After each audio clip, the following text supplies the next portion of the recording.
Hey everybody, welcome back to the Build Show. Steve Basic Architect. I'm out here at the Hilltop Aero Project. I'm underneath that cantilever deck. You know, I shot some videos of that already. If you haven't seen them, go back and check it out. We got some beautiful videos. I know Jake Bruton has some on his too, where we installed this beautiful 10-foot cantilever deck that's just connected over here at the concrete piers. But today what I wanted to talk about is the water management and durability of that deck system, right? As an architect, I could have sat there and just turned over the drawings to the structural engineer and said, I want it to be 4 inches here, you can be upwards of 12 inches there, figure it out, make it happen. But I wanted to control a lot of things beyond just how it looked, like what happens to water when it gets on, how are the deck boards attached. So underneath here, you can see we have a set of angles on 24 inches here, and that makes up the steel frame to the deck system. But the thing to notice is that those steel angles, while the structural engineer had them touching, I spaced them out 3/8 of an inch and basically created a cavity between the angles there. And the reason for that is that if any water intrusion gets up on the top of those angles, if they're close together, it's going to sit up there and rust away and eventually create a durability issue. If I have that 3/8 inch airspace, any water that's up on top now migrates through the system and just drops out of the bottom. Now, it isn't that there's a full airspace. If you notice on maybe about 30-inch centers, we have welded plates in there. So we get composite action that we're looking for from those angles, so they're not acting independently, but we have that really good drainage space.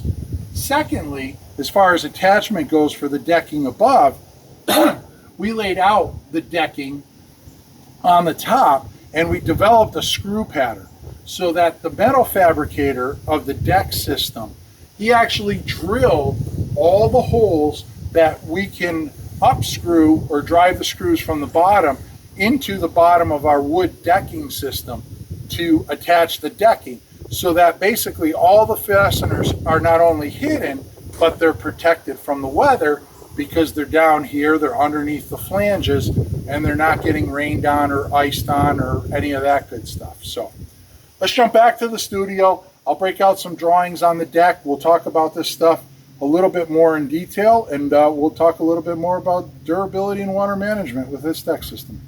Hey everybody, welcome back to the studio. Steve Basic Architect here. Always a treat going out there to see Jake and going out to see our project out there, standing under that beautiful cantilever deck. Broke out some of the drawings here. We're going to talk about a whole bunch of things in detail as the drawings are busted out, our details of the deck. So let's get into them.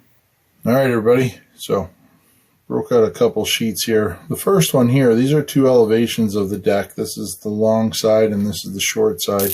Give you a little bit of orientation there. Remember that board formed concrete pier shaped like that, as we have that 8x8 that comes up. That's what carries that whole deck system, and then the house is over here.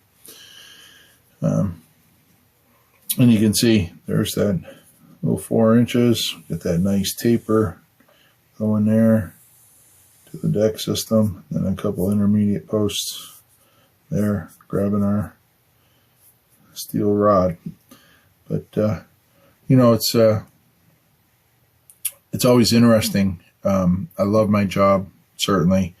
It's a lot of satisfaction in doing what I do, but one of the things that's really exciting is that, you know, we get to look at things at different levels. So here it is, you know, we have this deck, and yeah, it looks pretty cool. You know, I was excited when I was working this up and, you know, coming up with the cantilever and the taper and all of that stuff and saying, man, this thing's going to be beautiful. It's going to look great at the end of the house, blah, blah, blah, all of that. But then I also have to step back and say, okay, how do I make this look beautiful for a very long time? And how do I get the durability out of this that I want? In kind of a selfish way, I want my buildings to last forever. They're not gonna. They're gonna need some TLC. along the way, but you know, make no mistake, I want them to last a very long time. So we have to put in the effort and make sure that what we're doing. And, you know, a couple small things, I mentioned it in the video, and I actually have a section here that I blew up, and we'll grab that. But before we get to that, you know, simple things. The top of these 8x8 posts, right, I called for them to be sloped. Now, it's a slight slope, right? Maybe 1/4 of an inch over the 8 inches, but it's enough to push water off the edge. I don't want it pooling up and having that flat and having snow and ice pool up there. It's a durability issue. Get rid of the water, make it go away, let it fall away, right?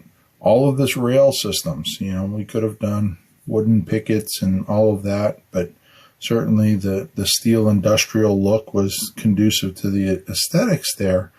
But everything about this is all closed steel tube, right? Even this isn't cables. These are welded rods in there. And the reason they're welded rods is that way there we have closure at all the connections. Water can't get into the system.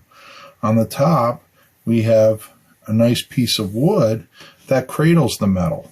So that becomes that sacrificial layer. So we have that 1-inch square tube with our metal rods coming, and then we have a piece of wood that sits over the top like that. And so that's going to be the part that takes the beating. And at the very worst case, the deck will last a very long time, and we might have to get up there and sand down the handrails or clean them up, replace them, whatever the case is. But, you know, it's a small price to pay for the longevity and durability of the system. We can get in the specifics. You can see here, this is those angles that I talked about in the video, and you saw some pictures of them in there. All right, and how everything got pre-drilled. But let's jump to that detail there and be able to see things much clearer, much closer as this comes up. So yeah, you can see in the elevation there's a little 1/4 of an inch there, so you can see that slopes down towards the end here.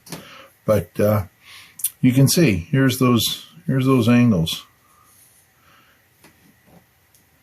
Right, they're there, and you can see what I wrote here, that we called out the angle, that they're back to back, but there's a 3/8 inch space in there with plate spacers at 24 inches. So we still get the composite action of having those welded together every 24 inches. But that 3/8 of inch space is what happens in between those angles. Now, so you have those angles, and you have this 3/8 inch space. Well, the reason I chose 3/8, that's no mistake. I was taught that 3/8 of an inch is where water cannot self-suspend itself, or the tension of water fails at 3/8 of an inch. So if we made that a 1/4 of an inch, say, right, and that was a 1/4 of an inch, you could get water suspending across that. But the 3/8, it falls. Its weight overcomes its ability to suspend in between that material. So it falls. And, you know, we have our deck boards here, and of course our deck boards are going to be spaced like a typical deck. So the water will drip through those deck boards, but I didn't want it to puddle, you know, where the angles were. And if you zoomed in on those angles, what you would have ended up with is a little piece that had like a little V like that, and the two angles. And so you'd be getting puddled water and ice and everything in there. So I wanted to eliminate that and get that space to fall. The other thing to note is you can see the little screws. So you saw in the photos there that Russell from Russell Built,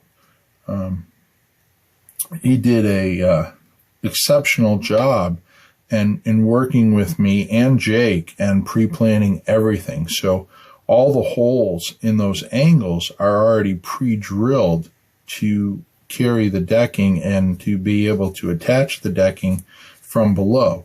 That means that we have no attachment, holes, plugs, anything from the top. It is just the material, and it's screwed up from the bottom.